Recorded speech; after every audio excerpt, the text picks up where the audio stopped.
नमस्कार दोस्तों, trainee IAS अफसर पूजा खेड़कर पर नौकरी पाने के लिए कथित तौर पर फर्जी विकलांगता प्रमाण पत्र को लेकर विवाद अभी थमा भी नहीं है।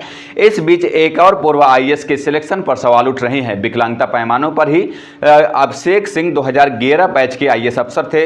हालांकि उन्होंने एक्टर बनने के लिए पिछले साल इस्तीफा दे दिया था। वो अपने डांस और जिम वीडियो को लेकर भी अक्सर चर्चा में रहते हैं। अभिषेक सिंह के शेयर किए गए डांस और जिम के वीडियोज में कई सोशल मीडिया यूजर्स ने कमेंट किया। इसमें उनके चयन प्रक्रिया को लेकर भी सवाल पूछे जा रहे हैं। लोग उनके चयन प्रक्रिया में ज्यादा पारदर्शिता और जवाबदेही की मांग कर रहे हैं। एनडीटीवी की रिपोर्ट के मुताबिक अभिषेक सिंह ने यूपीएससी चयन प्रक्रिया में रियायत पाने के लिए खुद को चलने फिरने में अक्षम बताया था। हालांकि अभिषेक सिंह ने अपने ऊपर लग रहे आरोपों का जवाब दे दिया है। उन्होंने कहा कि आरक्षण का समर्थन करने के कारण उन्हें निशाना बनाया जा रहा है। इसे लेकर उन्होंने सोशल मीडिया प्लेटफॉर्म एक्स पर एक लंबा चौड़ा पोस्ट लिखा, जिसका लब्बो लुआब था।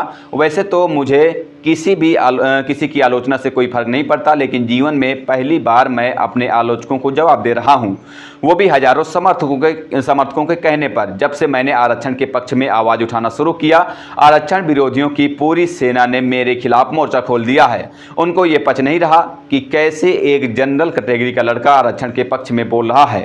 पहले तो मेरी कास्ट पर सवाल उठाए गए, फिर कहा गया कि मैं अपनी नौकरी वापस मांग रहा हूं, और आप कह रहे हैं कि मैंने नौकरी आरक्षण से ली है। आगे अभिषेक सिंह ने लिखा कि जो सब मैंने हासिल किया है उसके लिए चट्टान का कलेजा चाहिए। आपने कहा कि मेरे पिताजी आईपीएस अधिकारी थे, इसलिए मुझे फायदा मिला। तो मैं आपको बता दूं कि मेरे पिताजी एक बहुत गरीब परिवेश से निकलकर पीपीएस अधिकारी बने, आईपीएस में प्रमोट हुए थे। मेरी फैमिली में और भी लोगों ने यूपीएससी की तैयारी की थी, लेकिन वो कामयाब नहीं हुए। मैं अपने पूरे खानदान में इकलौता आईएएस में चयन हुआ। आपको बता दूं कि यूपीएससी में कोई डोमिसाइल का सर्टिफिकेट नहीं लगता। जिसने भी यूपीएससी दिया उसको ये बाखूबी से पता होगा। तो ये फर्जी प्रोपेगेंडा बंद करे। जिसको जो पूछना है मैं जवाब देने के लिए तैयार हूं। आरक्षण पर उन्होंने लिखा कि सरकार की नौकरियों में आरक्षण जनसंख्या के अनुरूप होना चाहिए। अब मैं आंदोलन करके 50% की सीलिंग को हटाने की आरक्षण की मांग रखूंगा और उसको संवैधानिक तौर पर पूरा कराऊंगा। जिन आरक्षण विरोधियों को इससे तकलीफ है, मैं उनसे कहना चाहता हूं कि इतनी ही प्रतिभा है तो सरकारी नौकरियों में सेंध लगाना बंद करें और बाकी फील्ड की तरफ बढ़ें। वहां कोई रिजर्वेशन नहीं है। इसे इतर अभिषेक सिंह ने जितनी बातें लिखी वो आरक्षण और उनके विकलांगता प्रमाण पत्र से अलग थी।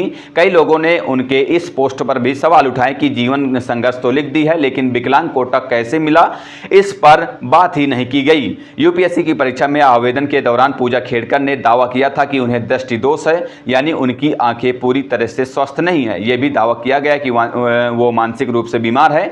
इसके बाद भी उनका चयन हुआ, लेकिन सिलेक्शन के बाद जब मेडिकल टेस्ट होना था तो कथित तौर पर वो शामिल नहीं हुई थी। केंद्र सरकार ने पूजा खेड़कर के खिलाफ आरोपों की जांच के लिए एक सदस्यीय समिति की गठन किया है। बताया गया कि अगर पूजा खेड़कर दोषी पाई गई तो उन्हें बर्खास्त किया जा सकता है। साथ ही अगर तथ्यों को छुपाने और गलत बयान देने के आरोप सही पाए गए तो उन पर आपराधिक कार्रवाई भी हो सकती है। बहरहाल इस खबर पर इतना ही। आगे की जो भी अपडेट होंगी हम आप तक पहुंचाते रहेंगे। फिलहाल चलते हैं, मिलते हैं किसी नई खबर के साथ। तब तक के लिए बहुत बहुत धन्यवाद, शुक्रिया।